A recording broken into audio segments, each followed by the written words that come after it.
একজন অসফল সাংসদ, একজন অসফল রাজনৈতিক নেতা, ঘাটালের লোক নিজের ছেলে বলে তাকে ভোট দিয়েছিল, তিনি সবার সঙ্গে ধোঁকা দিয়েছেন।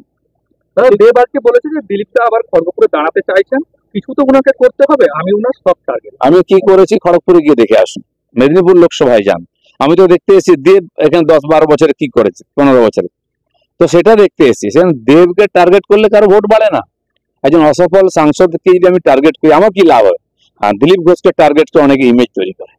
28 জুলাই দুপুর থেকে বন্ধ নিউ গড়িয়া থেকে দক্ষিণেশ্বর যাওয়ার মেট্রো, একের পর এক থামে ফাটলের জেরে বন্ধ করা হয়েছে। শুধু থামে ফাটল নয়, নিউ গড়িয়া মেট্রো স্টেশন নিয়ে আরো উদ্বেগজনক তথ্য প্রকাশ্যে এসছে। পিলার নয়, বসে যাচ্ছে নিউ গড়িয়া মেট্রো স্টেশনের বিভিন্ন অংশ। কলকাতা মেট্রো নিয়ে অনেক প্রশ্ন আছে।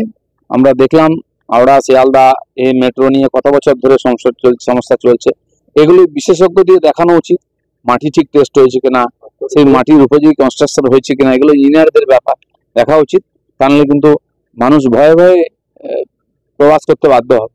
সুজন চক্রবর্তী বলছে নিউ গড়িয়া মেট্রো পিলারে ফাটল ধরেছে কারণ মমতা বন্দ্যোপাধ্যায় রেলমন্ত্রী থাকাকালীন কাটমানি খেয়েছে। আমার কাছে জানা নেই, কিন্তু স্বাভাবিক প্রশ্ন উঠবে, যার আমলে হবে তার দিকে তো লোক আঙুল তুলবে, তো এগুলো সবই বিচার করে দেখা উচিত। घाटाल मास्टर प्लान लेके क्या करेंगे?